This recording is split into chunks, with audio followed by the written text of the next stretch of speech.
ദൈവമേ, ഇതെന്തൊരത്ഭുതം!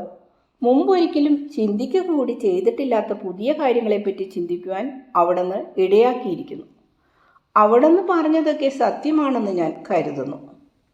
വ്യാകുലചിത്തനായ പബ്ലിയൂസ് കൊന്റിലിയാനൂസ് ഈശോയെ തന്നെ നോക്കിക്കൊണ്ട് പറഞ്ഞു, സ്നേഹിത, അതങ്ങനെ തന്നെയാണ്. മനുഷ്യൻ തൻ്റെ ആലോചനാശക്തി ഉപയോഗിച്ചിരുന്നുവെങ്കിൽ അവനെന്നും കുറ്റകൃത്യങ്ങളിൽ നിന്നും ഒഴിഞ്ഞു നിന്നേനെ. ദൈവമേ, ദൈവമേ, എന്തൊരു അത്ഭുതകരമായ വാക്കുകൾ! അവയൊന്നും ഞാൻ മറക്കുകയില്ല. മനുഷ്യൻ തൻ്റെ ആലോചനാശക്തി ഉപയോഗിച്ചിരുന്നെങ്കിൽ എന്നിങ്ങനെ അവിടെ നിന്ന് പറഞ്ഞല്ലോ. അതെ, അവനെന്നും കുറ്റകൃത്യങ്ങളിൽ നിന്നും ഒഴിഞ്ഞു നിന്നേനെ. അത് ശരിയാണ്. അങ്ങ് സത്യമായി ഒരു മഹാത്മാവാണ്. അതങ്ങേക്ക് അറിയാമോ? ആഗ്രഹമുള്ള ഏതൊരാൾക്കും ദൈവവുമായി ഐക്യപ്പെടാൻ കഴിയുമെങ്കിൽ എന്നെപ്പോലെ മഹാത്മാവായി തീരാൻ കഴിയും. ആ റോമാക്കാരൻ ദൈവമേ, ദൈവമേ എന്ന് അത്ഭുതപൂർവ്വം ആവർത്തിച്ചുകൊണ്ട് ഈശോയുടെ വാക്കുകൾ പൂർവാധികം ശ്രദ്ധയോടെ കേട്ടു. അപ്പോൾ ഈശോ അയാളോട് പറഞ്ഞു, കപ്പലിൽ അടിമകളായി കഴിയുന്നവർക്ക് ഞാൻ അല്പം ആശ്വാസം നൽകട്ടെയോ? എൻ്റെ പക്കൽ അല്പം പണവും കുറേ പഴങ്ങളും പിന്നെ കുറേ സമാധാനവും ഒക്കെയുണ്ട്. ഇതൊക്കെ കൊടുക്കുമ്പോൾ ഞാൻ അവരെ സ്നേഹിക്കുന്നുവെന്ന് അവർ മനസ്സിലാക്കുമല്ലോ. അതൊക്കെ ഇങ്ങ് തന്നാൽ മതി, ഞാൻ കൊടുത്തുകൊള്ളാം. അല്ലെങ്കിൽ ഇതൊക്കെ ഭംഗിയായി ചെയ്യാൻ കഴിയുന്നൊരു സ്ത്രീ അതിലുണ്ട്, അവരെ ഏൽപ്പിക്കാം. പബ്ലിയൂസ് മഞ്ചലിൻ്റെ അടുത്തേക്ക് ചെന്ന് തിരശ്ശീല അല്പം ഉയർത്തി സംസാരിച്ചിട്ട് തിരികെ വന്ന് ഇപ്രകാരം പറഞ്ഞു, അത് ചെയ്യാനുള്ള അധികാരം എനിക്ക് ലഭിച്ചിരിക്കുന്നു. തടവുകാർ ഇത് മുതലെടുക്കാതിരിക്കാൻ വേണ്ടി വിതരണത്തിൻ്റെ ചുമതല ഞാൻ ഏറ്റുകൊള്ളാം. യുദ്ധത്തിൽ അടിമകളായി പിടിക്കപ്പെട്ടവരോട് റോമാ സാമ്രാജ്യത്തിലെ ഒരു പടയാളി കാരുണ്യപൂർവ്വം പെരുമാറുന്ന ഒരേ ഒരു സംഭവമായിരിക്കും ഇത്. ആദ്യ സംഭവമായിരിക്കാം, എന്നാൽ ഒരേ ഒരു സംഭവമായിരിക്കുകയില്ല. അടിമകളില്ലാത്തൊരു ദിവസം വരുന്നുണ്ട്. അതിനു മുമ്പായി എൻ്റെ ശിഷ്യന്മാർ ബന്ധിതരുടെയും അടിമകളുടെയും അടുത്ത് പോവുകയും അവരെ സഹോദരന്മാരെ എന്ന് വിളിക്കുകയും ചെയ്യും. അടിമകൾക്ക് വേണ്ടി വീഞ്ഞും പഴങ്ങളും മറ്റും ശേഖരിക്കാമല്ലോ എന്ന പ്രതീക്ഷയോടെ പബ്ലിയൂസ് കാത്തു നിൽക്കവേ ദൈവമേ, ദൈവമേ എന്ന് ജനങ്ങൾ അത്ഭുതപൂർവ്വം ആവർത്തിച്ചു പറയുന്നത് അയാൾ കേട്ടു. കപ്പലിലേക്ക് തിരികെ പോകും മുമ്പ് ആ പടയാളി ഈശോയുടെ കാതുകളിൽ ഇങ്ങനെ മന്ത്രിച്ചു, ക്ലൗഡിയ പ്രോക്കുള ആ മഞ്ചലിലുണ്ട്. അങ്ങയുടെ വാക്കുകൾ ഇനിയും കേൾക്കണമെന്ന് ആ മഹതിക്ക് ആഗ്രഹമുണ്ട്. കൂടാതെ അങ്ങയോട് എന്തോ ചോദിക്കാനും അവർ ആഗ്രഹിക്കുന്നു. ദയവായി അങ്ങോട്ട് ചെന്ന് അവരെ കണ്ടാലും. ഈശോ മഞ്ചലിൻ്റെ അടുത്തേക്ക് ചെന്നു. 30 വയസ്സ് പ്രായം വരുന്ന സുന്ദരിയായ ഒരു യുവതി മഞ്ചലിൻ്റെ തിരശ്ശീല അല്പം ഉയർത്തിക്കൊണ്ട് പറഞ്ഞു, ഗുരു നമസ്കാരം. വിവേകം ലഭിക്കാനുള്ള അഭിലാഷം നിനക്കുണ്ടാവട്ടെ. ഒരാത്മാവ് സ്വർഗത്തെ അനുസ്മരിക്കുന്നു എന്നങ്ങ് പറഞ്ഞുവല്ലോ. ഞങ്ങളിലുള്ള ആ വസ്തു നിത്യമാണ്. അതെ, അത് നിത്യമാണ്. അതുകൊണ്ടാണ് ആത്മാവ് ദൈവത്തെ അനുസ്മരിക്കുന്നത്. തൻ്റെ സൃഷ്ടാവായ ദൈവത്തെ അത് അനുസ്മരിക്കുന്നു. ആത്മാവ് എന്നത് എന്താണ്? മനുഷ്യൻ്റെ യഥാർത്ഥമായ അന്തസ്സത്തെയാണ് ആത്മാവ്. ക്ലൗഡിയ കുടുംബത്തിലെ ഒരംഗമായതിനാൽ നീ പ്രശസ്തയാണ്. ഏതൊരു മനുഷ്യൻ്റെയും സ്ഥിതി ഇങ്ങനെയാണ്. എന്തെന്നാൽ അവൻ ദൈവവുമായി ബന്ധിക്കപ്പെട്ടിരിക്കുന്നു.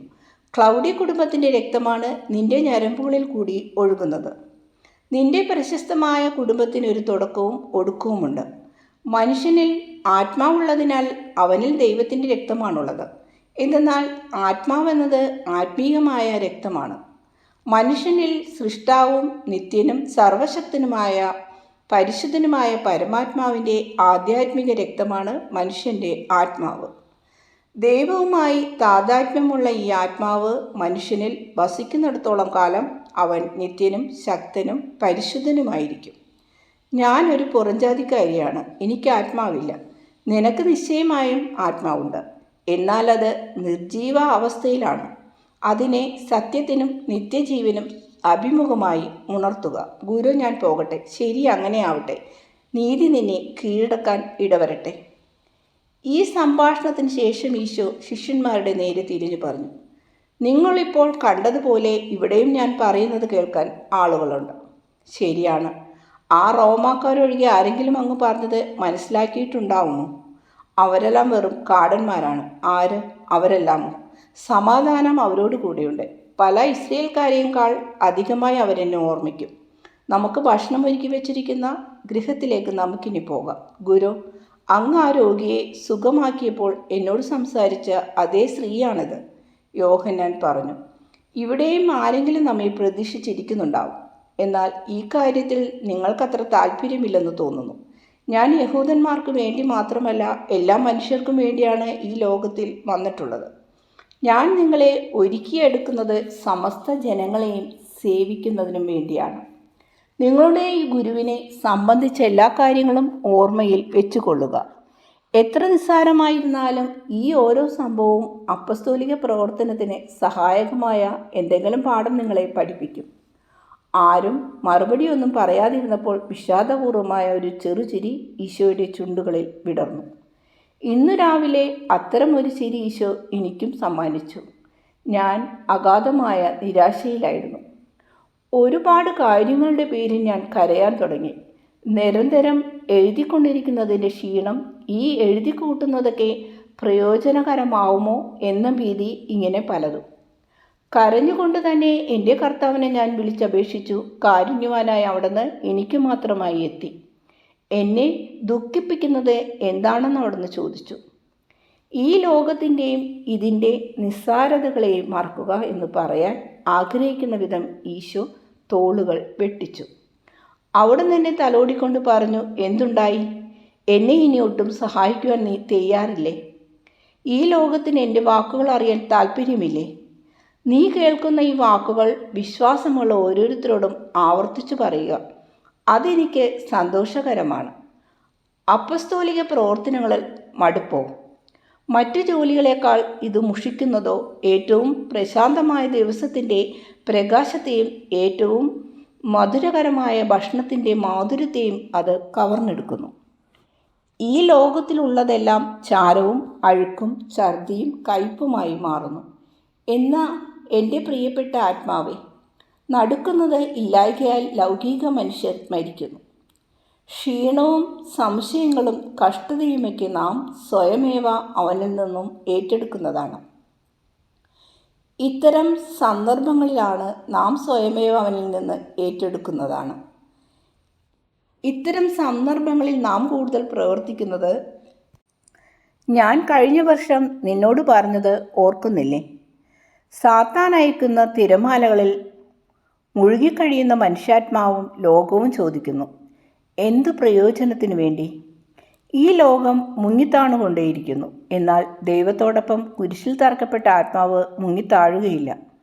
ആത്മീയമായ ക്ഷീണം കൊണ്ട് അത് അല്പം സമയത്തേക്ക് അന്ധകാരത്തിൽ ആണ്ടുപോയി എന്ന് വരും. എന്നാൽ അത് പൂർവാധികം കരുത്തോടും കാന്തിയോടും കൂടി വീണ്ടും പ്രവർത്തിക്കും.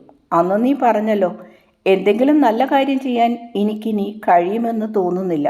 ഇങ്ങനെയുള്ള ക്ഷീണത്തിൻ്റെ ഒരു പ്രതിഫലനമായിരുന്നു അത്. നല്ലത് ചെയ്യാൻ ഒരിക്കലും കഴിയില്ലായിരിക്കാം, പക്ഷേ ഞാൻ എപ്പോഴും ഞാൻ തന്നെയാണ്. എന്നാൽ എൻ്റെ ജിഹ്വയായി പ്രവർത്തിക്കാൻ നിനക്കെപ്പോഴും കഴിയും. ഞാൻ നൽകുന്ന സമ്മാനത്തെ, ഏറ്റവും വില കൂടിയ ഒരു രത്നത്തെ എന്നവണ്ണം അത്യാഗ്രഹത്തോടെ മൂടിവെക്കുകയോ വിവേകമില്ലാതെ വിനിയോഗിക്കുകയോ മാനുഷികമായ പരിഗണനകളാൽ ഉണ്ടാവുന്ന അലസത മൂലം അതിന് വേണ്ടത്ര സംരക്ഷണം നൽകാതിരിക്കുകയോ ചെയ്യുമ്പോൾ ആ സമ്മാനം ലഭിച്ചവരോട് ഞാൻ പറയും, മതി, ഇത്രയും മതി. പിന്നെ ഞാൻ ആ വ്യക്തിക്ക് സമ്മാനം നൽകുകയില്ല. എന്നാൽ എനിക്ക് പ്രിയപ്പെട്ട നിന്റെ എളിയ ആത്മാവ് ഇതിൽ നിന്നും വ്യത്യസ്തമാണ്. ഇപ്പോഴത് പെരുമഴയത്ത് വിരിഞ്ഞു നിൽക്കുന്ന ഒരു കൊച്ചു പൂവിനെ പോലെയാണത്. നിന്നെ ഇങ്ങനെ തലോടുമ്പോൾ നിനക്കെൻ്റെ സ്നേഹത്തിൽ സംശയം തോന്നുന്നുണ്ടോ? സന്തോഷമായിരിക്കുക. യുദ്ധകാലത്ത് നീ എന്നെ സഹായിച്ചു. എന്നെ വീണ്ടും സഹായിക്കുക. എനിക്കിനിയും ധാരാളം കാര്യങ്ങൾ ചെയ്യാനുണ്ട്. ദീർഘമായ ആ കൈകളുടെ തലോടൽ എന്നെ സാന്ത്വനപ്പെടുത്തി. എൻ്റെ ഈശോയുടെ അത്യന്തം ദയാപൂർവമായ പുഞ്ചിരി എന്നെ ആശ്വസിപ്പിച്ചു. നിഷ്കളങ്കനായ അവിടുന്ന് എൻ്റെ എല്ലാമാണ്.